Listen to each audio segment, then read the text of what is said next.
तो हम लोग देखते हैं क्लास 8 का चैप्टर 3 अंडरस्टैंडिंग क्वाड्रिलेटरल। क्वाड्रिलेटरल है कि उसमें हम प्लेन सरफेस समझते हैं और प्लेन कर्व डायग्राम और डेफिनेशन के साथ। जैसे कि यहाँ पर डेफिनेशन दी गई है प्लेन सरफेस की। A flat surface like paper is a plane surface. एक ऐसा फ्लैट सरफेस जो पेपर की तरह होता है और फ्लैट होता है उसको हम प्लेन सरफेस कहते हैं। जैसा कि यहाँ पे आप सभी देख सकते हैं कि एक प्लेन सरफेस बना हुआ है। उसी तरीके से यहाँ पे आप टेबल के टॉप को भी देख सकते हैं कि ये प्लेन सरफेस को शो कर रहा। तो यहाँ पे आपको डेफिनेशन लिख लेनी है और इससे आपको समझ में आ जाएगा कि प्लेन सरफेस आखिर है क्या। तो आइए देखते हैं आगे। तो अब हमसे कह रहा है कि प्लेन कर्व क्या है। तो यहाँ लिखा हुआ है, ये आपको इसमें क्लियर नहीं होगा, हम अगले पेज में समझाते हैं। तो हम देखते हैं प्लेन कर्व है क्या। When we get a curve by joining the number of points without lifting the pencil is a plane curve। इसका मतलब ये है कि जब हम कोई कर्व को ड्रॉ करते हैं बिना पेंसिल को लिफ्ट किए हुए तो प्लेन कर्व बनता है। ये ओपन भी हो सकता है और क्लोज भी हो सकता है। जैसे सपोज करिए, मान लीजिए मैंने अगर इसको कोई भी एक फिगर बनाया तो इसको मैं ओपन कर्व कह सकता हूँ क्योंकि यहाँ पे खुला हुआ। इसी तरीके से अगर मैं एक स्क्वायर बना देता हूँ तो इसको मैं कह सकता हूँ क्लोज कर्व है क्योंकि ये बंद हो गया। यहाँ पे जैसे एग्जांपल शो किया गया है ओपन कर्व है, तो आप सभी देख सकते हैं कि ट्रायंगल कंप्लीट होने से बच गया। ये भी स्क्वायर के बाद यहाँ पे थोड़ा सा ऊपर खुला हुआ है, सर्किल भी यहाँ पे आधा खुला हुआ है, तो हम कह सकते हैं कि ओपन कर्व के एग्जाम्पल में आते हैं। फिर इसके बाद क्लोज कर्व है, तो देख सकते हैं कि पेंटागन है, पांचों साइड इसकी क्लोज है। ये स्क्वायर है, चार साइड है, इसकी साइड है क्लोज है। ये राइट एंगल ट्राइंगल है, इसकी तीनों साइडें क्लोज है। ये स्टार है, इसकी सभी साइडें बंद है। और ये भी एक जनरल फिगर है जो सभी तरफ से बंद है, तो हम कह सकते हैं कि ये क्लोज कर्व में आता है। तो प्लेन कर्व में दो कर्व आ गए। अब आइए आगे देखते हैं। जैसे कि यहाँ पे आप देख सकते हैं कि एक ट्राइंगल बना हुआ है और ये एक 4 साइडेड फिगर है। इसको हम पॉलीगन कह सकते हैं क्योंकि ये क्लोज्ड कर्व है। इससे क्लियर हो जाता है कि कोई भी एक सिंपल क्लोज्ड कर्व जो कि केवल लाइन सेगमेंट से बना हुआ हो उसको हम पॉलीगन कहेंगे। यहाँ पे ध्यान रखिए लाइन सेगमेंट जरूरी है, मतलब अगर सर्किल आ गया तो फिर हम उसको पॉलीगन नहीं कह सकते हैं क्योंकि वहां पे वो सर्कुलर लाइन है, लाइन सेगमेंट नहीं। जैसे यहाँ पे दो एग्जांपल दिए गए हैं कर्व दैट आर पॉलीगन्स, तो आप देख सकते हैं ये जो कर्व्स हैं इनको हम पॉलीगन कहेंगे।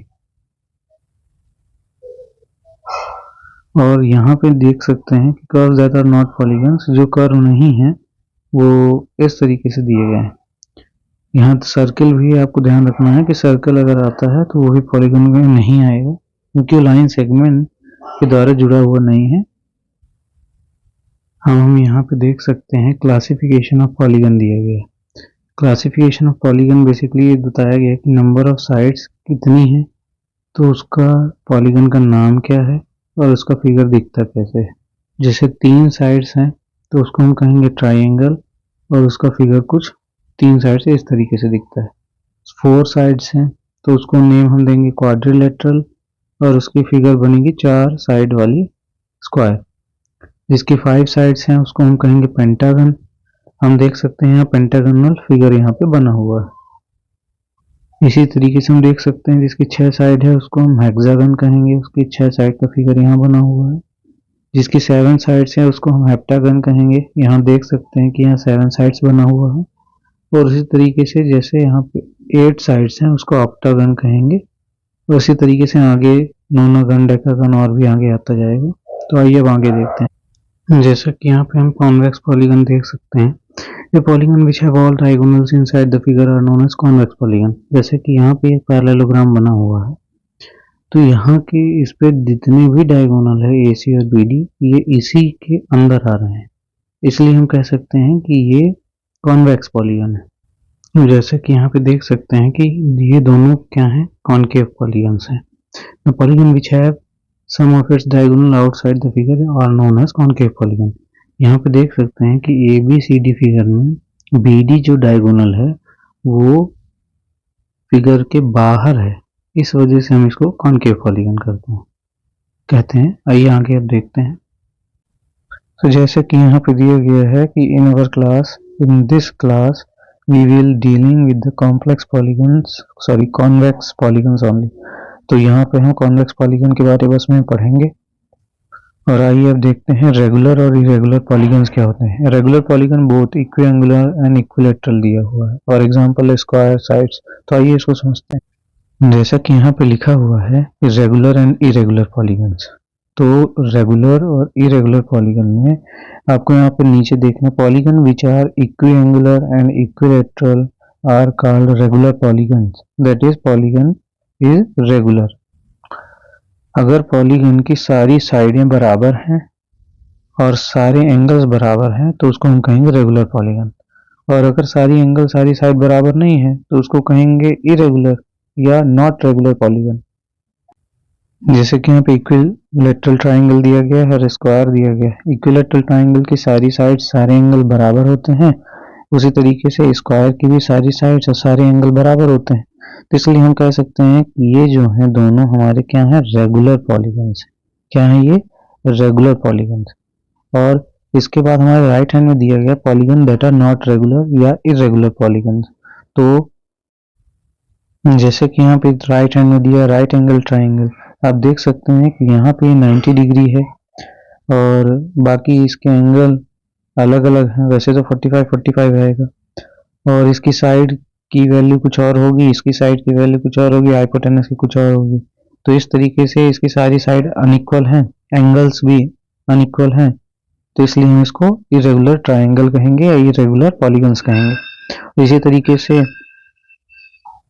यहाँ पे रेक्टेंगल दिया गया है, इसकी जो सारी साइड्स हैं इनमें से केवल दो आमने सामने की ही आपस में बराबर हैं और इसके एंगल्स जरूर बराबर हैं, सारे 90 डिग्री हैं।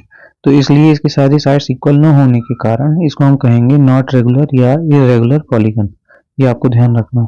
तो हमारा डिफिनेशन से क्लियर हो जाता है कि polygon which are equiangular and equilateral are called regular polygon. ऐसे पॉलीगन जो कि एंगल भी बराबर हो, साइड्स भी बराबर हो, उसको हम कहते हैं रेगुलर पॉलीगन।